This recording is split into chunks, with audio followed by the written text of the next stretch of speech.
मदरसा एक Arabic word है जिसका हिंदी अनुवाद विद्यालय होता है। इंग्लिश में उसे स्कूल कहते हैं। तो क्यों ना पढ़ें सारे सब्जेक्ट्स, और पढ़ेंगे तो कामयाब होंगे ना, रास्ता यही से निकलेगा। जैसे इस खबर का आपने ऐलान किया तो बच्चों की तरफ से, शिक्षकों की तरफ से और माता पिताओं की तरफ से क्या प्रतिक्रिया रही? देखिए, मिली जुली प्रतिक्रिया है। कुछ बच्चों से मेरी बात हुई, बहुत खुश थे बच्चे। उनको तो असली खुशी इस बात की थी कि हमें अब बैठने के लिए फर्नीचर मिलेगा। कैसा लगेगा कि जब मेरे बच्चे संस्कृत में बात कर रहे हो। यानी कि हम वाकई में अब गर्व के साथ कह सकते हैं कि जो हमारे मदरसों में जो बच्चे हैं, जो मदरसे रिलीजियस एजुकेशन के लिए जाना जाता है कि वहाँ सिर्फ रिलीजियस पढ़ाई होती है, वो अब अन्य स्कूलों की तरह भी पढ़ेंगे। अनएजुकेशन की वजह से, अनएजुकेटेड होने की वजह से हुए, एजुकेशन के ना होने की वजह से हमसे दूर हुए। तो उनको पास लाने का एक ही तरीका है कि उन्हें एजुकेट किया जाए। तो जब वो एजुकेट हो जाएंगे तो वो गुमराह नहीं होंगे, कोई उन्हें बरगला नहीं सकेगा।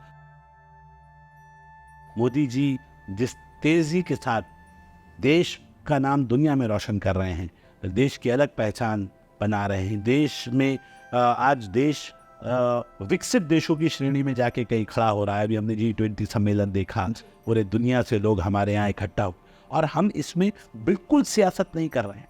हम तो कह रहे हैं हम ऑपोजिशन को भी साथ लेके चलेंगे। हम तो कांग्रेस से और अन्य पार्टियों से भी कह रहे हैं आइए ना, सजेशन दीजिए ना। मुझे उम्मीद है कि इन मॉडर्न मदरसों से अब हाफिज कुरान के साथ साथ मेरे बच्चे डॉक्टर, इंजीनियर, फिलोसोफर, साइंटिस्ट बन के निकलेंगे। नमस्कार, मैं हिमांशी, स्वागत है आप सभी का द पैम्फलेट में।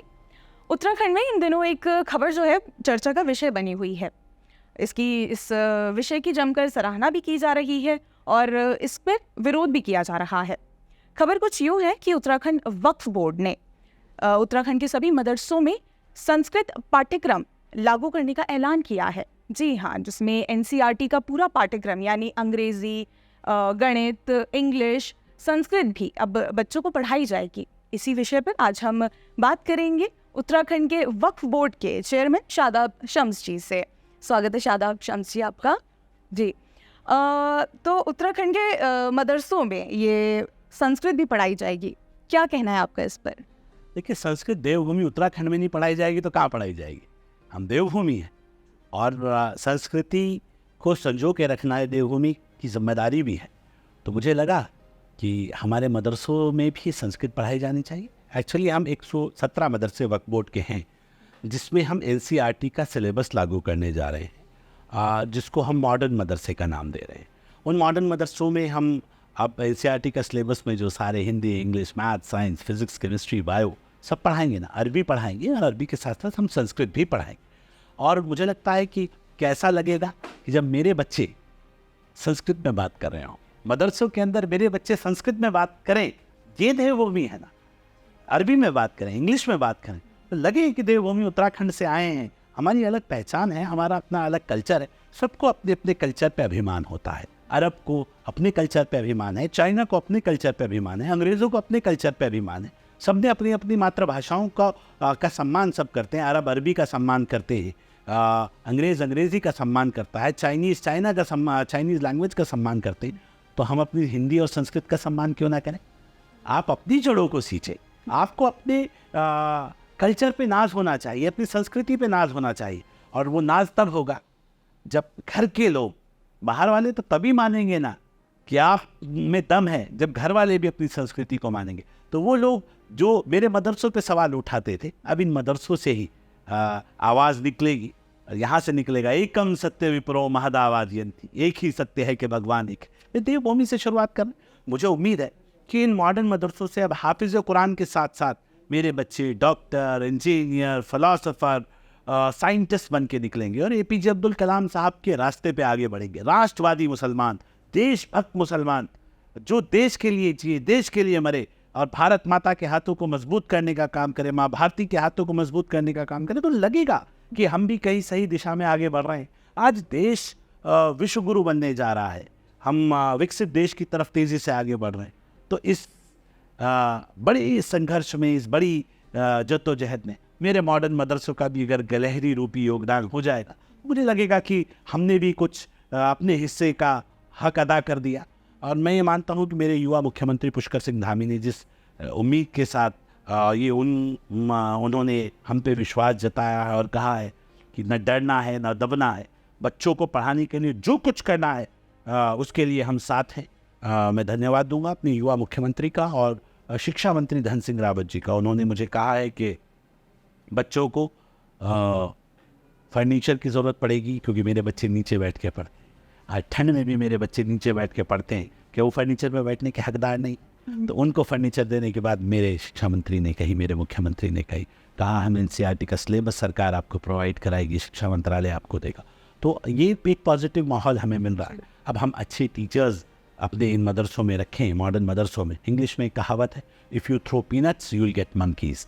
तो अब हम अच्छे टीचर्स रखेंगे, अच्छी सैलरी उनको पे करेंगे और मुझे लगता है कि अच्छे सारे सब्जेक्ट पढ़ेंगे, ठीक है ना। आचार्य को भी बुलाएंगे कि आचार्य जी आइए मेरे बच्चों को संस्कृत पढ़ाइए, तो अच्छा लगेगा। एक बहुत पॉजिटिव माहौल, एक पॉजिटिव एटमॉस्फेयर जिसकी आज देश को ज़रूरत है। वो देवभूमि उत्तराखंड उस दिशा में आगे बढ़ने की कोशिश। जी, ये शिक्षकों से ही एक प्रश्न आता है कि मदरसों में अब जिस तरीके से मॉडर्न मदरसे बनने जा रहे हैं, तो इसमें हिंदू शिक्षक ही आ रहे हैं संस्कृत पढ़ाने या फिर मुस्लिम शिक्षक होता है, वो हिंदू मुस्लिम नहीं होता। और हमें जो बेहतर मिलेगा हम उसे रखेंगे। हम ये कह रहे हैं, मुस्लिम बेटियों ने भी कमाल किया है आजकल संस्कृत में। एक बहन ने तो हमारी कुरान के 18 सिपारों को, मोर देन 60% कुरान को संस्कृत में लिख दिया। हमारे यहाँ श्रीनगर यूनिवर्सिटी में HOD हैं, वो संस्कृत की HOD हैं। हमारे श्रीनगर जो हमारी यूनिवर्सिटी है, तो अपने आप में बताता है मुस्लिम बेटियां किसी से कम नहीं हैं। अब उन्हें पर्व मिलने जा रहे हैं कि फड़फड़ाइए और छू लीजिए आसमान को जितना आप चाहें। तो मैं तो ये कह सकता हूँ कि जो कॉन्सेप्ट है हमारा, बच्चों को एजुकेट करना मकसद है। और हम ये कह रहे हैं कि हम मिल के एक खूबसूरत देवभूमि उत्तराखंड से हम शुरुआत करेंगे कि हिंदुस्तान का, भारत का जो मान है, जो सम्मान है, वो पूरे विश्व में बढ़े। उस दिशा में हमें आगे बढ़ता है और मुझे ऐसा लगता है कि आज वक्त आ गया है बदलाव। और मुझे खुशी हो रही है, मुस्लिम समाज की बेटियां बहुत तेज़ी से, ये रिक्वेस्ट मेरे पास फ़ोन आ रहे हैं, सर अंकल प्लीज़ हमारी मदद कीजिए, हमारे मदरसे को भी मॉडर्न एजुकेशन में शामिल कर लीजिए ना। ये पॉजिटिव नोट है। मैं कह सकता हूँ एक शिक्षा क्रांति की तरफ मुस्लिम समाज बढ़ रहा है। ये मदरसों से एक बड़ी क्रांति की शुरुआत होने जा रही है। वो तमाम बेड़ियों को तोड़ के आगे निकलना चाहता है। मुस्लिम बेटियां बेड़ियों से बाहर आके अपने खुले परों को फड़फड़ा के उड़ना चाहती हैं। मुझे लगता है बहुत बड़ी शुरुआत है और इस शुरुआत में कुछ हमारा विरोध करेंगे, कुछ लोग हमें उम्मीद है हमारा साथ भी देंगे। विरोध करने वालों की फिलहाल तादाद ज़्यादा है, ये हमें दिख रहा है। संघर्ष का डगर है, कुछ भी हो सकता है, थ्रेड्स भी आ रही हैं, नाराज़गी भी आ रही है। लेकिन हम ये कह रहे हैं कि हम तो उनसे भी रिक्वेस्ट कर रहे हैं, भाई हम नाराज़ मत होइए, हमारा मन साफ है। हम बच्चों को काबिल बनाना चाहते हैं, हम बच्चों को पढ़ाना चाहते हैं। इस नफ़रतों की दुकान में मत फंसिए आप मोहब्बत की बात कीजिए। और हम लोग एक भारतीय है, सबसे पहले भारत की बात करें। हमें अपने बच्चों को, अगर मेरा बच्चा पढ़ेगा, हम तो कह रहे हैं पढ़ेगा भारत तो बढ़ेगा भारत, और पढ़ेगा इन मदरसों से, तो फिर देखिए ना, जो अंतिम छोर पे खड़े हुए सबसे गुमराह बच्चे हैं, जिनको कोई अछूत समझते हैं लोग, वो कम से कम उन्हें मौका मिलेगा एक अपने आप को देश का सच्चा सिपाही साबित करने का, देश का, अपने आप को देश की धरोहर साबित करने का। तो मुझे लगता है कि हमें लगेगा हमारा मकसद कामयाब हो गया। मैं एक बात और कहूँ कि आज वक्त की ज़रूरत है। एजुकेशन के बगैर हम अधूरे हैं। और मोहम्मद साहब के ऊपर जो पहली आयत नाजिल हुई थी वो थी इक़रा, पढ़ो। और हम पढ़ाई से दूर हो गए। विद्यालय एक मदरसा एक अरबिक वर्ड है जिसका हिंदी अनुवाद विद्यालय होता है। इंग्लिश में उसे स्कूल कहते हैं। तो क्यों ना पढ़ें सारे सब्जेक्ट्स, और पढ़ेंगे तो कामयाब होंगे ना, रास्ता यहीं से निकलेगा। और मैं एक दिन लखनऊ में घूम रहा था, तो लखनऊ में क्योंकि वहाँ की हवाओं में शायरी है, अचानक एक शेर बन गया कि हमसे अपने हुए हैं दूर, चलो यूँ करने, आओ इस कौम के बच्चों को पढ़ाया जाए। तो अगर जो दूर हुए हैं लोग हमसे, वो अनएजुकेशन की वजह से, अनएजुकेटेड होने की वजह से हुए हैं, एजुकेशन के ना होने की वजह से हमसे दूर हुए, तो उनको पास लाने का एक ही तरीका है कि उन्हें एजुकेट किया जाए। तो जब वो एजुकेट हो जाएंगे तो वो गुमराह नहीं होंगे, कोई उन्हें बरगला नहीं सकेगा, कोई उन्हें गुमराह नहीं कर पाएगा। तो फिर हम एक साथ एक लाइन के ऊपर आगे बढ़ पाएंगे। मुझे उम्मीद है कि समाज भी, अब जागरूक हो रहा है, बच्चों के अंदर भी एक जिज्ञासा है, एक लालसा है कि हम भी पढ़ें, हमें भी अच्छे स्कूल मिलें, हम भी अच्छे ड्रेस में अपने स्कूल में जाएं। और हम तो ये कह रहे हैं कि हम पढ़ाएंगे ना, हम कब कह रहे हैं कि हम हाफिज़ कुरान नहीं बनाएंगे, बनाएंगे ना, कुरान पढ़ाएंगे, मदरसा है तो कुरान पढ़ाएंगे, आपको सब कुछ अच्छा अच्छा सिखाएंगे, गलत से आपको बचाने का काम करेंगे, उस दिशा में हम आगे बढ़ेंगे। और मुझे उम्मीद है कि मेरे जो मुस्लिम धर्मगुरु हैं, अगर वो ईमानदारी के साथ, क्योंकि डगर मुश्किल है, साथ साथ दोनों सब्जेक्ट्स को लेके चलना आसान नहीं होगा, लेकिन अगर वो ईमानदारी से साथ दे दें तो हम इस मुश्किल रास्ते को आसान करने में कामयाब रहेंगे। और मुझे उम्मीद है कि उन लोगों का अभी धीरे धीरे उनकी तरफ से भी कुछ पॉजिटिव नोट्स आ रहे हैं, कुछ अच्छे लोग भी हैं, तो सारे ही बुरे नहीं होते हैं समाज में। तो मैं ये ज़रूर कहूँगा कि हम मिलकर कुछ अच्छा ज़रूर करेंगे, ऐसा मुझे विश्वास है। जी, जैसे इस खबर का आपने ऐलान किया, तो बच्चों की तरफ से, शिक्षकों की तरफ से और माता पिताओं की तरफ से क्या प्रतिक्रिया रही? देखिए, मिली जुली प्रतिक्रिया है। कुछ बच्चों से मेरी बात हुई, बहुत खुश थे बच्चे। उनको तो असली खुशी इस बात की थी कि हमें अब बैठने के लिए फर्नीचर मिलेगा। अब उनके दिलों से पूछिए कि जो बच्चे आज तक नीचे बैठ के पढ़ रहे हों, उन्हें फर्नीचर मिलने की कितनी खुशी होगी। जब उन्हें पता चला कि हमारा भी ड्रेस होगा, तो उनको अंदर से खुशी थी, हम भी एक ड्रेस में आएंगे, लोग हमें भी पूछेंगे, अच्छा हम इंग्लिश की किताब भी पढ़ेंगे, हमें ऐसे भी पढ़ने के लिए मिलेगा, हमें बाकी सब्जेक्ट्स भी पढ़ने के लिए मिलेंगे। हमारे बच्चे भी गरीब के, जिस बच्चे के माँ बाप नहीं हैं या जिस बच्चे के माँ बाप बहुत गरीब हैं, क्या वो उनकी इच्छा नहीं होती कि हम अपने बच्चे को अंग्रेज़ी मीडियम स्कूल में पढ़ाएं? क्या मेरे बच्चे भी दुनिया की सारी एजुकेशन हासिल करें, वो भी फिज़िक्स, केमिस्ट्री, बायो पढ़ें, वो भी अरबी पढ़ें, संस्कृत पढ़ें? क्या नहीं चाहते? तो काबिलियत कई बार ऐसी जगह से निकलती है। APJ अब्दुल कलाम साहब जिस जगह से आते हैं, आपको मालूम है, वो भी मदरसे से पढ़े थे। लेकिन अगर मदरसे की एजुकेशन ठीक हो जाए और मदरसे की एजुकेशन को आप बेहतर एजुकेशन में कन्वर्ट करके और देश को समर्पित कर दे, तो मुझे लगता है कि हम सोच भी नहीं सकते हम इतनी तेज़ी से आगे बढ़ेंगे और विश्व में अपनी अलग पहचान बनाने का दम रखेंगे। और मैं उम्मीद करता हूँ कि डगर मुश्किल है, मुझे भी मालूम है कि बहुत बड़ी ये कोशिश हमने की है, युवा मुख्यमंत्री का भी ये ड्रीम प्रोजेक्ट है, लेकिन मुझे उम्मीद है कि इसमें हमें कामयाबी ज़रूर मिलेगी, क्योंकि समाज का जो भोला भाला व्यक्ति है उसका साथ हमें मिल रहा है, माँओं का साथ, बहनों का साथ हमें मिल रहा है। हम ज़रूर अपने बच्चों को पढ़ाएंगे और उन्हें कामयाब बनाएंगे। स्किल्स के हम प्रोग्राम स्टार्ट करने जा रहे हैं, उस क्षेत्र में भी हम काम करेंगे। मुझे उम्मीद है कि आने वाला वक्त बहुत बेहतर होगा। मोदी जी जिस तेज़ी के साथ देश का नाम दुनिया में रोशन कर रहे हैं, देश की अलग पहचान बना रहे हैं, देश में आज देश विकसित देशों की श्रेणी में जाके कहीं खड़ा हो रहा है। अभी हमने G20 सम्मेलन देखा, पूरे दुनिया से लोग हमारे यहाँ इकट्ठा हो, और हम इसमें बिल्कुल सियासत नहीं कर रहे हैं। हम तो कह रहे हैं हम ऑपोजिशन को भी साथ लेके चलेंगे। हम तो कांग्रेस से और अन्य पार्टियों से भी कह रहे हैं, आइए ना, सजेशन दीजिए ना, जो लोग अगर कहीं हम गलत होंगे तो हम सुधारेंगे ना अपनी कमियों को, लेकिन साथ दीजिए। बच्चों के एजुकेशन का मामला है, देश के भविष्य को अगर आपको पढ़ाना है तो राजनीति को इन बच्चों से दूर रखिए। इसमें हम आपसे हाथ जोड़ के विनती कर रहे हैं कि इसमें हमारा सहयोग करें, हमारा साथ दें। ये मेरे बच्चे अगर पढ़ लिख गए तो देश का आने वाला भविष्य उज्जवल होगा।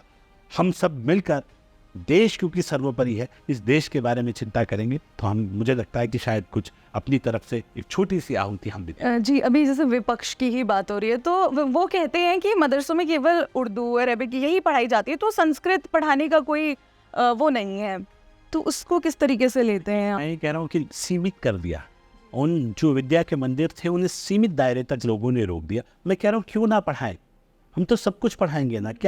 क्या दिक्कत है कि क्या यहाँ से मुस्लिम बच्चों को डॉक्टर, इंजीनियर बनने का अधिकार नहीं है? क्या वो साइंटिस्ट बनने के अधिकारी नहीं है? वो गरीब माँ बाप के बच्चे हैं, उनके माँ बाप अनपढ़ हैं, तो क्या उनके बच्चे भी अनपढ़ रहेंगे? क्यों अनपढ़ रखना चाहते हैं आप इन लोगों को? राजनीति के लिए सिर्फ कि आपको वोट बैंक मिलता रहे, नहीं डराते रहो, इनसे वोट लेते रहो। अब इस सोच से बाहर आना पड़ेगा। हम तो कह रहे हैं कि हम इस राजनीति से दूर करके इस बात को देख रहे हैं, और मैं अनुरोध कर रहा हूँ तमाम पॉलिटिकल पार्टियों से, वो सत्ता में हो या विपक्ष में, इस बच्चों को ये दैवीय काम है, देवीय काम है, इसमें आप हमारा सहयोग करें।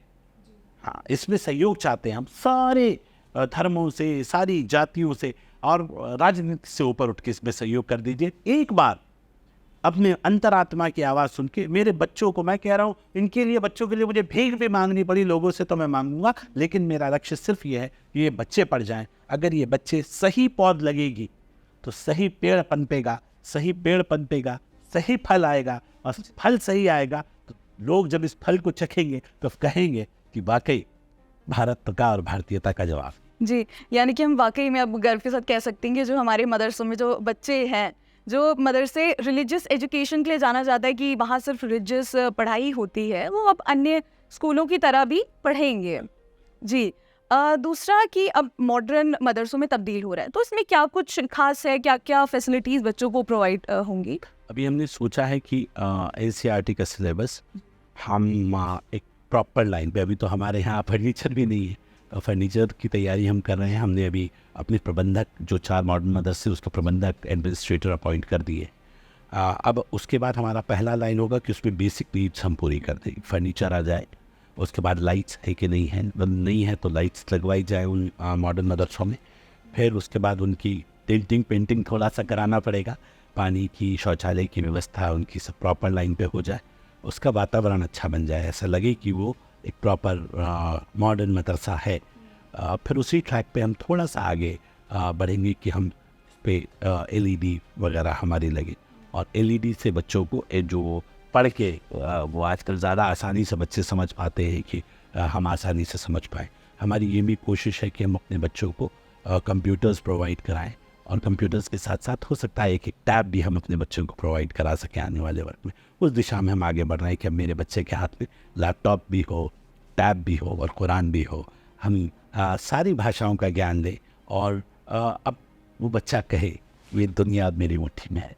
उस दिशा में हमें आगे बढ़ता है। मुझे उम्मीद है कि हमारा सिलेबस, हमने एक कमेटी बनाई है, एजुकेशन कमेटी, जिसमें बेटियों को, इन सारे जो मदरसे हैं इनको सबको हम दोनों को पैरेलल लेके चल रहे हैं, बेटियां और बेटे दोनों के लिए पैरेलल व्यवस्था रहेगी। तो अब हमारी बेटियों को भी बराबर 50% जैसा इनका होगा वैसा ही अरेंजमेंट इधर होगा, दोनों को बैलेंस लेके चलेंगे। फिर उनके लिए फैकल्टीज़ की ज़रूरत पड़ेगी तो हम टीचर्स को हायर करने का काम हमारी कमेटी करेगी। तो उस कमेटी में हमने हमारी IFS अधिकारी है, जो वक्फ बोर्ड की सम्मानित सदस्य भी हैं श्रीमती कहकशा नसीम जी, अपर सचिव हैं उत्तराखंड सरकार में 1, तो उनको जिम्मेदारी दी गई है कि वो एजुकेशन कमेटी की अध्यक्षा हैं, और उनके टीम में एजुकेशनिस्ट को जोड़ रहे हैं। जिस बहन ने हमारी संस्कृत में 60% कुरान लिखा है उसको साथ में ले रहे हैं, एक HOD है विश्वविद्यालय की संस्कृत की हमारी, उनको ले रहे हैं साथ में, और भी जो अलग अलग भाषाओं के एजुकेशनिस्ट हैं उनको साथ में हम ले रहे हैं। और हमारी कोशिश है कि एक मिलकर बहुत खूबसूरत गुलदस्ता हम सजाएं जो हमारे बच्चों को आने वाले भविष्य में सही मार्गदर्शन का काम करे। और मुझे उम्मीद है कि हम बेहतर दिशा में आगे बढ़ेंगे। हमने कई लोगों से अनुरोध भी किया है जो FCRA फंड्स देते हैं कंपनीज, कि मेरे मदरसों की भी ज़रूरत पड़ेगी तो आप हमारी तरफ भी अपना दिशा इधर रखें, जो सरकार से मदद ले सकेंगे वो सरकार से लेंगे, और जो FCRA के माध्यम से हमें जो लोग फंड्स देना चाहें, कुछ वो किसी को लगता है हम फर्नीचर देना चाह रहे हैं, गरीब बच्चे हैं, हम बच्चों को बुक्स देना चाह रहे हैं, तो उनके लिए भी हम उन्हें भी वेलकम करने जा रहे हैं कि वो भी इसमें अपना अपना सहयोग प्राप्त कर लें, तो जिससे हम बच्चों के भविष्य के को बेहतर कर सकें। मुझे उम्मीद है कि एक अच्छी कमेटी एजुकेशन की बन रही है, और चीज़ों की बारीकियों को देखते हुए कि हम बेहतर काम कर सकें, उस दिशा में हम आगे बढ़ रहे हैं। मुझे पूर्ण विश्वास है, अंदर से एक आवाज़ आ रही है कि कुछ बड़ा होने वाला है। जी, तो उत्तराखंड में इसका ऐलान हो गया है, जल्द ही मॉडर्न मदरसों में काम भी किया जाएगा, तो अब पूरे आप क्या लगता है इसको पूरे देश में भी लागू हो जाना चाहिए? नहीं, अभी मैं तो बड़ी बात नहीं कहूँगा, पहले तो मैं यही कहूँगा कि पहले मैं अपना मॉडर्न मदरसा एक बार आप लोगों को दिखा दूँ, जो हम दिखाना चाहते हैं, जो हम बनाना चाहते हैं, हमारा मॉडर्न मदरसा कैसा होगा।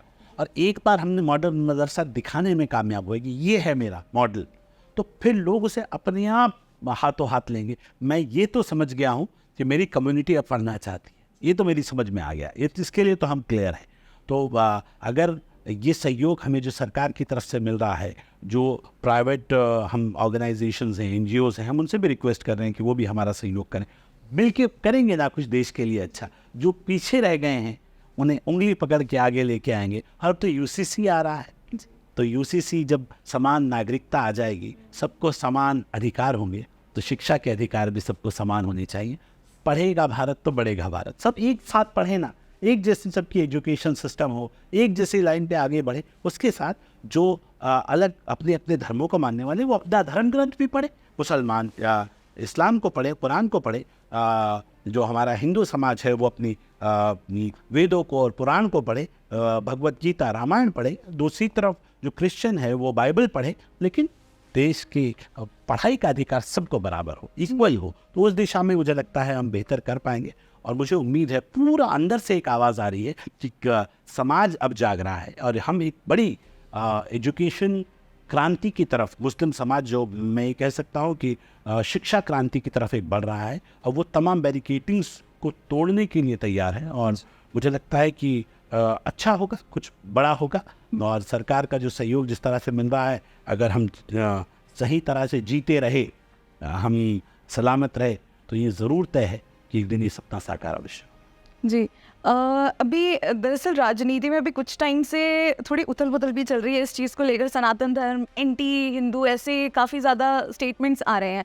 तो इसी बीच ये खबर भी एकदम से, मतलब एक तरीके से हमको संदेश भी इस चीज़ का जाता है कि नहीं, देखिए, अब जोड़ने को तो कहीं जोड़ लीजिए, लेकिन हम ये कह रहे हैं कि जो संस्कृति है, हम कहीं दुनिया में घूमें, आप लोग पूछते हैं कि आप कहाँ से हैं, ये वेदांतिक सनातन धर्म है ना, वेदों पर आधारित सनातन धर्म। तो वेद और पुराण ये हमारी पहचान है, ये हमारे कल्चर का हिस्सा है।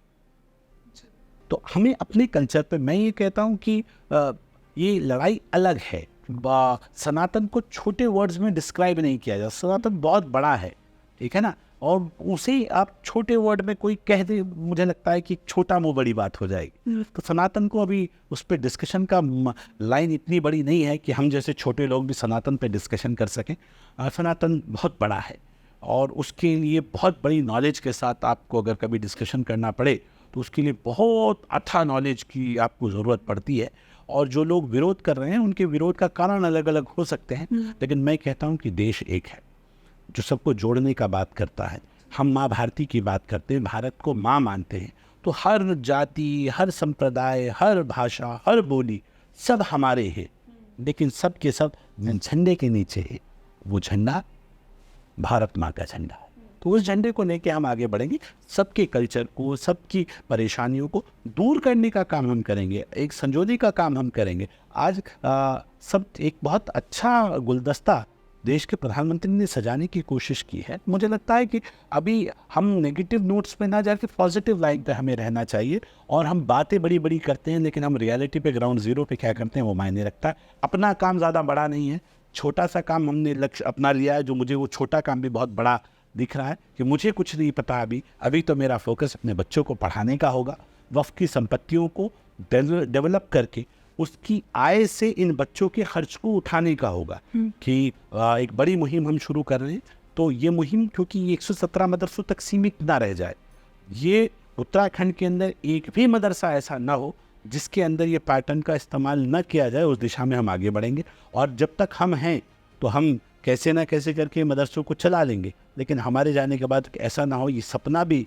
चूर चूर हो जाए। इसलिए इसको चलाने के लिए जिस अर्थ की आवश्यकता पड़ेगी, जिस फाइनेंस की आवश्यकता पड़ेगी, उसके लिए हम चाहते हैं कि हम अपनी प्रॉपर्टीज़ को डेवलप करें, जो वक्त की संपत्तियां हैं उन्हें डेवलप करें और उसकी रेंटल इनकम से इन मदरसों को जोड़ दें, जिससे इनके खर्च चलते रहें, हम रहें ना रहें, ये शिक्षा के मंदिर, ये मॉडर्न मदरसे ये सलामत रहें और ये चलते रहें, ये हमारी इच्छा है। और उस दिशा में हम एक प्लान बना के काम करें। मुझे उम्मीद है कि एक पूरा वक्फ बोर्ड इस वक्त अच्छा बोर्ड आया है, जो सब लोग मिलकर काम करना चाहते हैं। सारे वक्फ बोर्ड के सदस्यों का सहयोग मिल रहा है, सरकार का सहयोग मिल रहा है।